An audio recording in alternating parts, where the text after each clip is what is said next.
Newsfirst NEWSLINE with Faraz Shaukat Ali. Hello, very good evening and welcome to Newsline on location. We are on location at Bishop's House, where our guest is His Eminence Malcolm Cardinal Ranjit with his very special Easter message to the people of our country, Sri Lanka. And very good evening to you, Your Eminence, and thank you again for appearing on Newsline. Good evening to you. Thank you very much for coming. 4 years of after the horror and the tragedy of Easter, 4 years ago, we hardly see any form of legal redress. How do you, in that context, in that ambience, what is your message to your flock this Easter 2023? Well, we have already sent messages to our people to pray, because we believe that God is the ultimate source of justice. Whatever we human beings achieve as justice may not be as perfect as what He can give us. So we always plead with Him to do justice to the cause of these 272 people whose lives were lost, and so many others whose blood was shed and who are going through immense suffering continuously. So it's a continuous prayer to the Lord to help us and to reveal the truth, because that has become even more necessary due to the fact that the official channels of justice have not been fair to us all along, even up to now.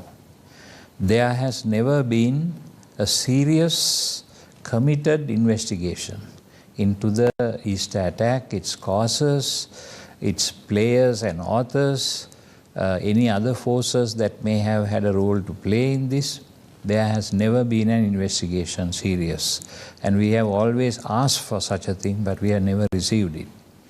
Secondly, whatever prosecution that has happened has been done in such a slipshod manner that often those cases have become ridiculous. One typical case was filed some time ago against some of the two top people involved, and it was carried out in such a way that the judges themselves thought that it was not worth proceeding with. And then the prosecution was so poorly organized so that the judges had no other way but to dismiss the case. So this is the way these officials like the Attorney General's Department, the police, they have been dealing with this. So no investigation and no justice in a transparent manner. And whatever justice we have achieved is due to our own initiatives. Now, the conviction of those 4 or 5 people a few months ago was due to the fundamental rights application that we filed with the participation of several other groups. And it was our own effort that got that kind of justice. But we are not satisfied with that, because we know that it is a big story and it has some certain aspects and angles that are still hidden from us. So until we get that kind of justice, we have to carry on our struggle. The prosecution that you are referring to must have been the Supreme Court order against the former President Maithripala Sirisena, the Defense Secretary, the Inspector General of Police, the head of the State Intelligence Services, and various other officials. Yeah. It is probably the very first time in the history of Sri Lanka, in contemporary history at least, where action has been taken for failure of duty. And we noted that it was a 7-member bench of the Supreme Court leaving very little room for an appellate process. How important was that to you, even if it is limited? Well, as far as we are concerned, that was a very important judgment given in our favor because we filed action. The government or the government sources never did anything concrete and substantial to bring these people to justice. Therefore, we were left with no other option but to go ourselves looking for justice. And so we are very happy that a beginning has been made and they have been fined. This fining them proves that they are guilty of the allegation or the accusation that has been laid on them.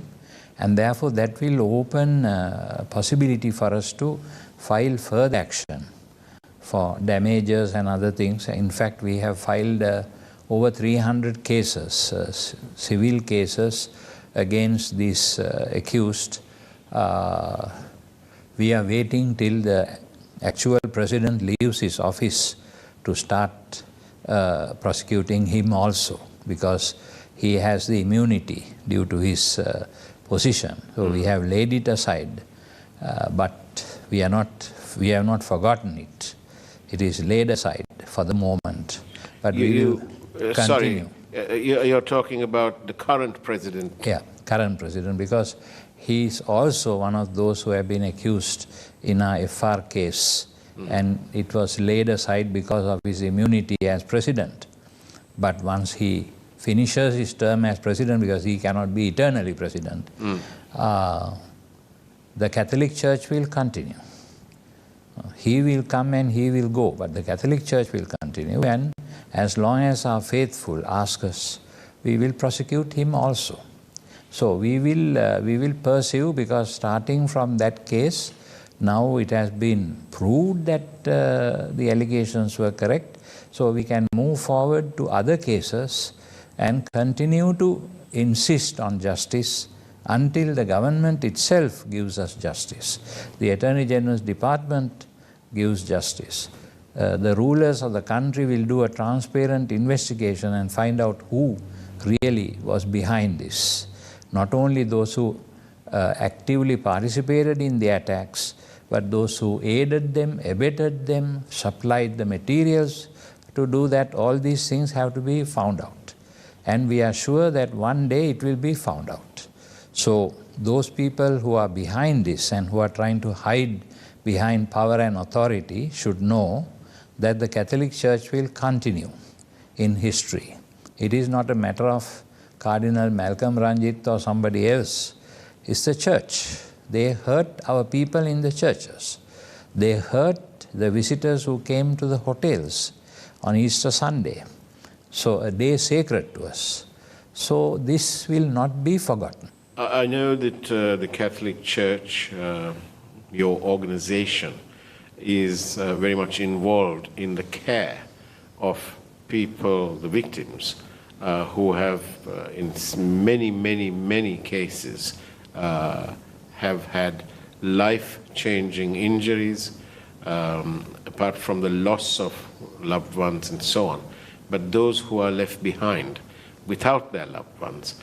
I have been to a place where I saw a lady who's paralyzed from the waist downwards. She's confined to a bed. She's quite relatively young. If you look at the average of the life expectancy in Sri Lanka, she probably has another 30 years of life on average.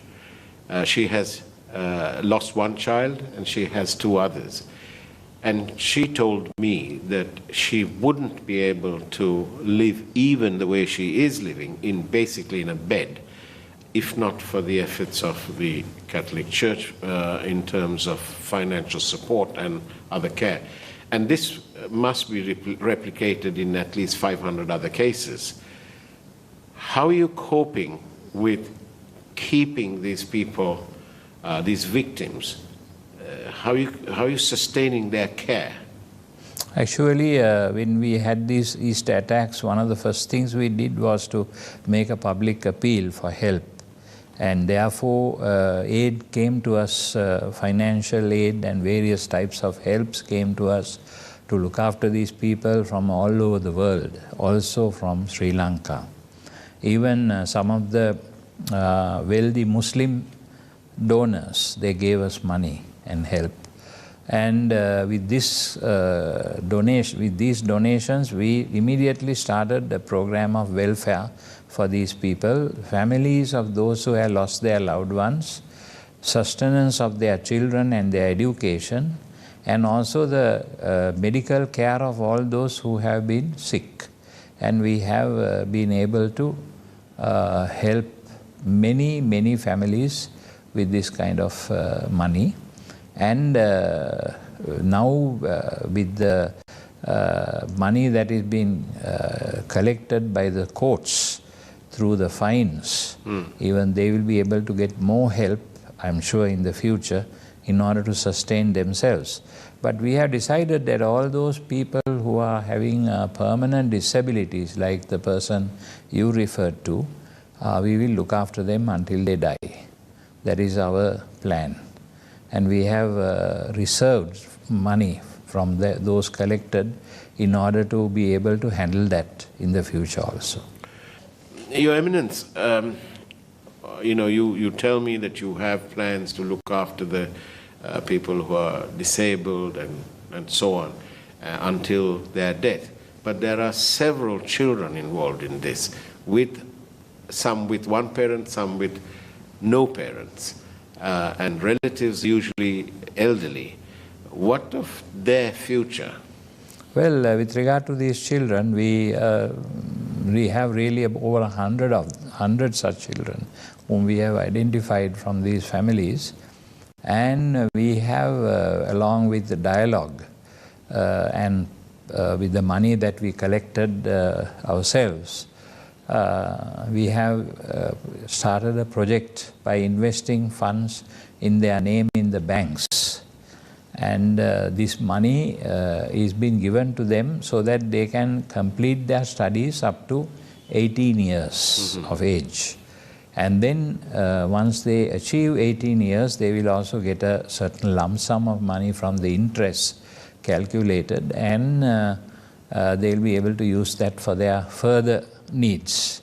And we have also started a plan to help them once they enter university, so that if there's a possibility for them to go to the university, we help them there too. So these programs have been established and they are working. So we look after that, and if there is any sudden change or anything that affects them which might require an extra bit of oxygen, we are ready to do that also. We have planned that also for them. How much has the economic condition of our country, which is, I think, fair to say, in tatters, and the mismanaged economy and so on, how much of that is impacting on the church's ability to take care of people who were injured and affected for no reason at all of their own? Yeah, what we have done is basically our bulk of the money that we had collected has already been invested in various, various banks and other things, so that the income is stable with regard to the plan that we have had from the beginning. So this is being managed by a committee, separate committee, which has the authority to decide on the management of that fund. So it is transparent and it is visible to anybody who wants to check on our bona fides. So we are sure that we'll be able to manage, because you know that the interest rates were increased recently after the crisis, so that it will also benefit us in a certain way. And on that note, it's time for a break to take a peek at this evening's headline news. We are, of course, in conversation with His Eminence, Malcolm Cardinal Ranjit. We'll see you on the other side of the break, shall we?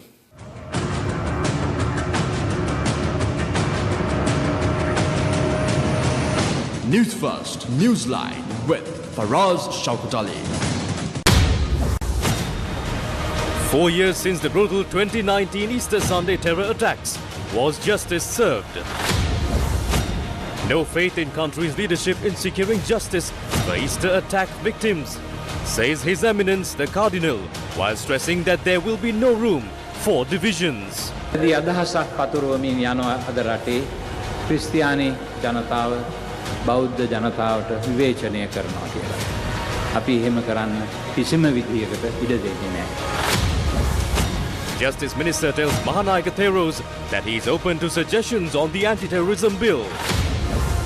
New festivities across the country using 81.6 million rupees of Samruddhi funds.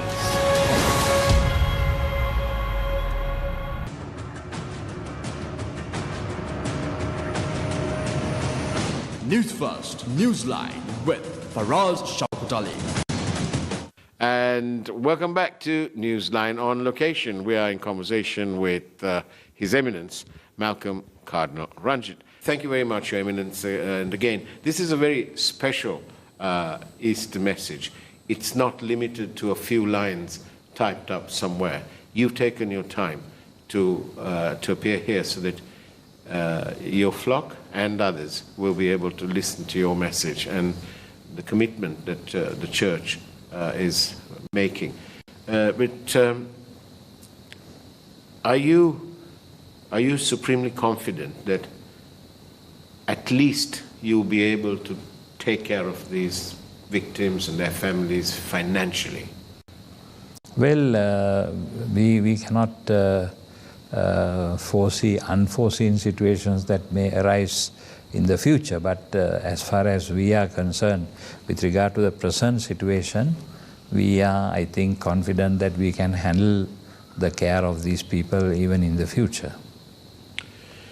And Your Eminence, has the need to look after all these people, I mean, it must be very challenging for the Church.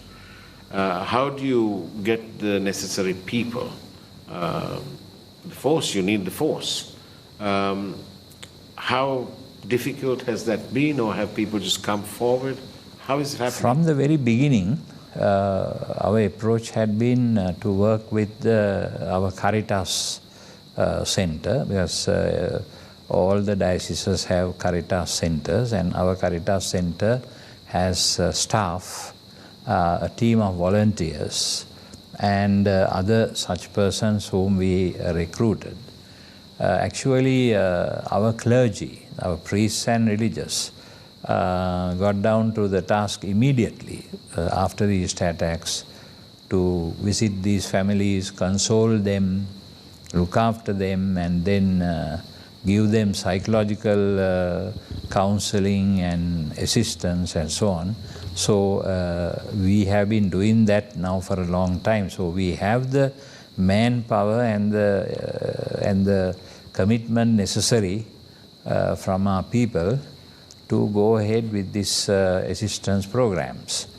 But at the same time, the general public has also shown a lot of interest in helping us by way of solidarity, by way of supporting our campaigns. As you know, every 21st April, up to the 4th year now, this is the 4th year that we will celebrate soon. We commemorate these people, the 4th year. Up to that time, we have had a lot of solidarity from our people, from the general public in Sri Lanka, for which we are very grateful to them, for always speaking about this tragedy, the Easter Sunday attack. Now it has become a popular subject in the modern history of Sri Lanka. And this is a test case for us, test case for democracy, transparency, rule of law, and moral uprightness. It's a test case. So unfortunately, even though the general public is aware of these things and they support us and they back all our campaigns, still it looks as if our cries for justice for a transparent inquiry into what has happened and so on, are falling on deaf ears with our political leaders. So up to now, no credible steps have been taken by the governments that came after the Easter Sunday attack to check and find out who has been responsible for this mass murder. So we are sorry about that, but we are very happy that the general public in Sri Lanka, they are with us. We know that they are with us, they support us, they join us in our campaigns across the board, not only Catholics but also Buddhists, Hindus, Muslims, they all are with us. So we hope that they will back us right up to the point where our political leaders will finally listen to our plea and give us a fair and transparent investigation into this. One typical case, the volumes that were handed over to the President by the Presidential Commission of Inquiry. We have been asking for these volumes from the government so many times. We have gone before the RTI. We have written number of letters to the President and to the Speaker of Parliament and all these people. But all these letters have, demands have fallen on deaf ears. We have not got those volumes either. So why are these people trying to hide the facts? Why are they afraid that the evidence will come out? Why are they afraid of it? That means that they are afraid because they want to hide something. If they are honest and transparent, they will not try to hide these volumes. They can easily release these volumes to us. Then also about this famous case of Sarah Jasmine. Now, the third DNA test was done. Why was it the necessity to do a third DNA test? Whom are they trying to protect? So all these things are highly suspicious of the regime and all those who support the regime, that they are trying to hide something. So that proves to us that they are not sincere. So in front of that reality, the support that we receive from the general public across the board is something that is very, very consoling and very ennobling to us. Your Eminence, do you bemoan the fact that there are 0 politicians in this country who are committed to a judicial conclusion to what is now known as the Easter tragedy? Well, it has been like that not only for our Easter Sunday attack, but you see so many other murders that have happened, disappearances. Nobody knows what happened to Pradeep Eknaligoda. Nobody knows what has really happened to some of the other people who disappeared and or who were murdered. Dasanta Vikramatunga. No, everything is hidden. So how can we trust our political leaders? From the time of, well, maybe in the 60s and the 70s, from that time onwards, this country has experienced bloodshed all the time. And not a single leader has allowed us to have a transparent investigation into such disappearances and into all these kind of anti-democratic things that they have done, up to today. So all these people stand condemned before the public, stand condemned, because they have not done their duty. When you take the oath of president, you promise and vow that you will safeguard the constitution of the republic, and that constitution involves human rights, the dignity of its citizens, and they have not done that. They have not preserved the dignity and the human rights of our people, of the people of Sri Lanka. They have only helped themselves, and therefore that selfish attitude has help them to cover up so many murders and so many disappearances down this last 40, 50 years history. And so we are very sad about that. Your Eminence, as we come to a close of this interview with you, please tell the people your very special Easter message. 4 years on of injustice, 4 years on what appears that they are forgotten, but indeed they're not. What is your Easter message for everyone, actually? Well, we have religious faith. We stand for a religion. Buddhism, Hinduism, Islam, Christianity, great religions, religious traditions in which we believe and which we have to practice in our daily life. Otherwise, we will become hypocrites, only people limiting ourselves to words and not to action. So at this time, what we need in Sri Lanka is honesty and sincerity in the practice of our individual faiths, whatever that is. If we really believe in our religious principles and practice those religious principles, this kind of situation will never rise, would never have arisen.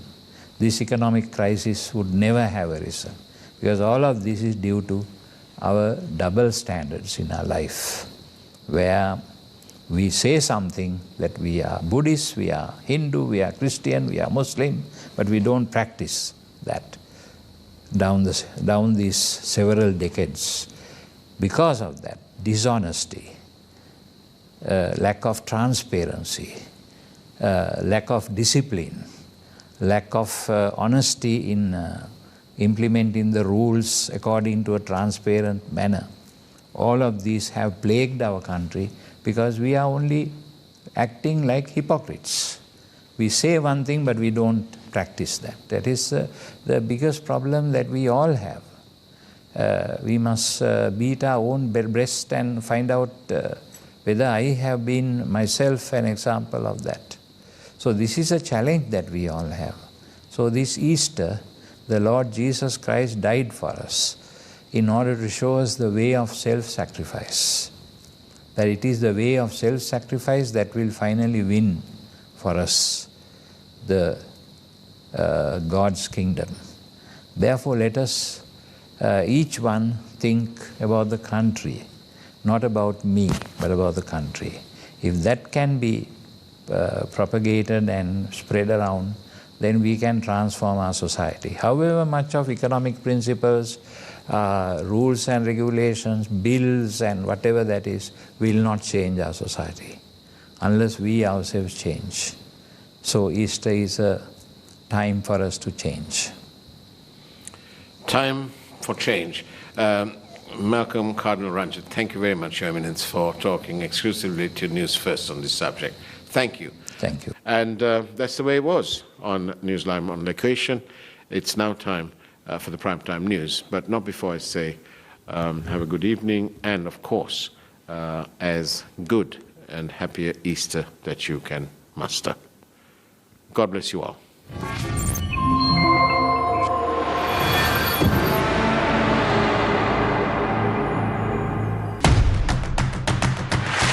Sri Lanka Test cricket